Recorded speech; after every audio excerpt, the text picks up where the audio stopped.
नमस्कार दोस्तों। आज हम आप सभी को महाशिवरात्रि के व्रत की एक गरीब बहू की कहानी सुनाने जा रहे हैं। किसी गांव में एक राम प्रकाश नाम का एक किसान रहता था। उसकी पत्नी आशा सीधी सादी और धर्मपरायण और मेहनती स्त्री थी। वे दोनों बहुत कठिन से अपना जीवन यापन कर रहे थे, लेकिन कभी भी वो दोनों किसी के सामने हाथ नहीं फैलाते थे। राम प्रकाश का परिवार अत्यंत गरीबी में जीवन यापन कर रहा था। घर में अक्सर भोजन की कमी रहती थी, लेकिन राम प्रकाश की पत्नी आशा को भगवान शिव पर अटूट विश्वास था। वो हर सोमवार को व्रत रखती और भगवान शिव की पूजा करती। एक दिन गांव में यह ऐलान हुआ कि अगले दिन महाशिवरात्रि व्रत है। पूरा गांव शिव मंदिर में बड़ी धूमधाम से पूजा करने वाला था, लेकिन आशा के पास ना तो अच्छे कपड़े थे और ना ही पूजा के लिए कोई सामान। यहाँ तक कि व्रत को खोलने के लिए घर में अनाज तक नहीं था। आशा की सास ने निराश होकर कहा, बहू, इस बार शिवरात्रि पर हम पूजा नहीं कर पाएंगे, घर में कुछ भी नहीं है। आशा ने मुस्कुराते हुए कहा, माँ, भगवान शिव को कोई महंगे भोग या सोने चांदी की आवश्यकता नहीं होती, तो सच्ची श्रद्धा से प्रसन्न होते हैं। मैं हर हाल में महाशिवरात्रि का व्रत करूंगी।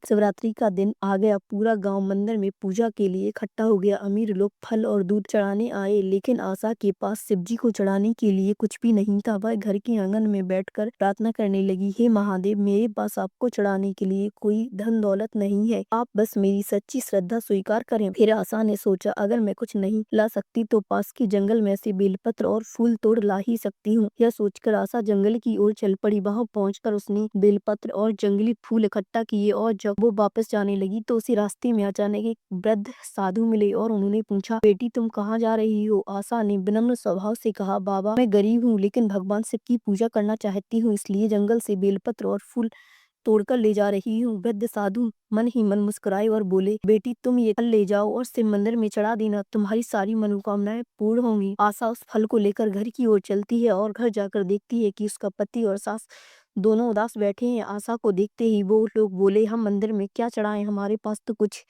भी नहीं है। अमीर लोग बड़े बड़े बर्तनों में भोग और फल चढ़ा रहे हैं। आशा कहती है, माँ जी, आप निराश मत होइए, मैं ये फल लाई हूँ। भगवान शिव की कृपा से मुझे ये फल रास्ते में एक वृद्ध साधु बाबा ने शिवलिंग पर चढ़ाने के लिए दिया है। आशा और उसकी सास व पति मंदिर में पूजा के लिए जाते हैं। मंदिर में सभी बारी बारी शिवलिंग पर भोग और फल फूल इत्यादि चढ़ा रहे थे। जब आशा की बारी आई तो उसने श्रद्धा पूर्वक भगवान शिव को वो फल, बेलपत्र और फूल चढ़ाए और हाथ जोड़कर मन ही मन प्रार्थना करने लगी, हे देवों के देव महादेव, मेरा रूखा सूखा भोग स्वीकार करें। आशा की प्रार्थना करते ही भगवान मंदिर की घंटियां, शंख अपने आप बजने लगे, शिवलिंग से दूध की धारा बहने लगी।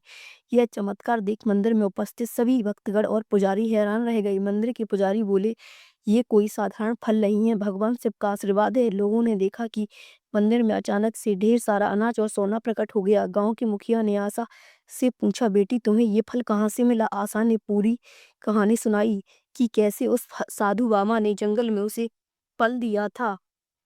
मुखिया और गांव के लोग समझ गए कि वो साधु कोई और नहीं, भगवान शिव थे। अब आशा और रामप्रकाश की गरीबी हमेशा के लिए दूर हो गई। इससे मंदिर में मिले अनाज और धन से न केवल घर चलने लगा, बल्कि पूरे गांव के गरीब लोगों को मदद मिली। आशा की सास ने आशा से आंसू भरी आंखों से कहा, बेटी, तुमने साबित कर दिया कि भगवान प्रेम और श्रद्धा के भूखे होते हैं। अब आशा अपने परिवार के साथ सुखपूर्वक जीवन यापन करने लगी। उसी रात भगवान शिव आशा के स्वप्न में आते हैं और कहते हैं, बेटी, मैं तुम्हारी सच्ची श्रद्धा और धैर्य से प्रसन्न हूँ, मांगो, तुम क्या मांगना चाहती हो?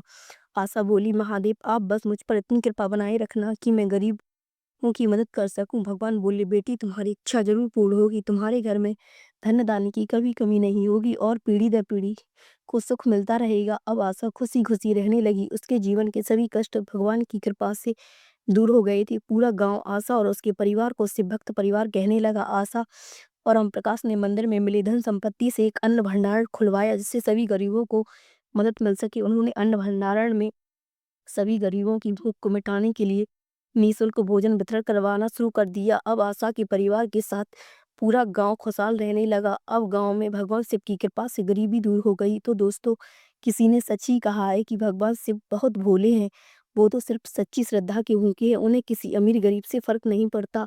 आशा और राम प्रकाश खुशी पूर्वक जीवन यापन कर रहे थे, लेकिन कहते हैं कि भगवान कभी अपने भक्तों की परीक्षा लेना नहीं भूलते।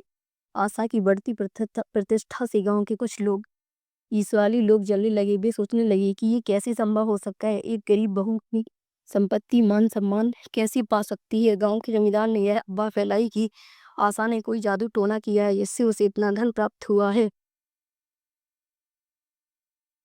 कुछ लोगों ने इस बात पर विश्वास कर लिया और आशा से कहने लगे, अगर तुम्हारी भक्ति सच्ची है तो भगवान से फिर से कोई चमत्कार करके दिखाएं।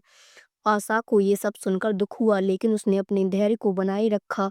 उसने सोचा, अगर मेरी भक्ति सच्ची है तो भगवान शिव स्वयं मेरे सम्मान की रक्षा करेंगे। एक दिन एक गांव में एक साधु आया। वह बहुत थका हुआ और भूखा लग रहा था। उसने गांव के सभी लोगों से भोजन मांगा, लेकिन किसी ने उसे कुछ नहीं दिया। आखिर में वह साधु आशा के घर पहुंचा। आशा ने साधु को आदर पूर्वक बैठाया और कहा, कृपया कुछ समय रुकें, मैं आपके लिए भोजन तैयार करती हूँ। साधु मुस्कुराते और बोले, बेटी मुझे ज़्यादा कुछ नहीं चाहिए, जो भी श्रद्धा पूर्वक भोजन बनाओगी वही मेरे लिए पर्याप्त है।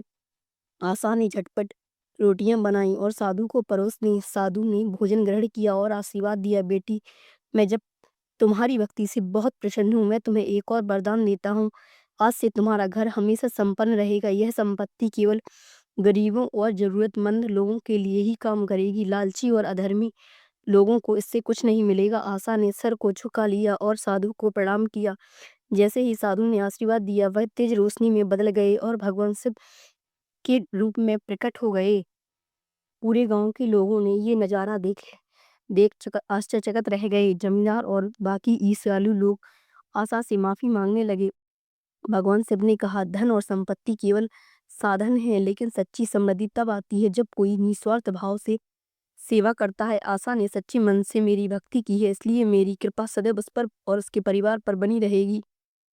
इसके बाद भगवान शिव अंतर्ध्यान हो गए। अब गांव के लोगों को समझ में आ गया था कि आशा की समृद्धि किसी जादू टोने की वजह से नहीं, बल्कि उसकी सच्ची भक्ति और परिश्रम से थी। गांव में अब कोई भूखा नहीं सोता था। आशा और राम प्रकाश ने अपने धन का उपयोग एक धर्मशाला और भंडार बनाने में किया, जहां कोई भी आकर भोजन प्राप्त कर सकता था।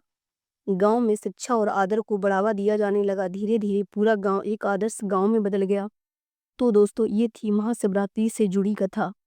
आपको हमारी वीडियो कैसी लगी हमें कमेंट बॉक्स में ज़रूर बताएं और हमारे चैनल पीके भक्ति को सब्सक्राइब करना ना भूलें, ताकि हमारे वीडियो के आने वाले नोटिफिकेशन आपको ज़रूर मिलती रहें।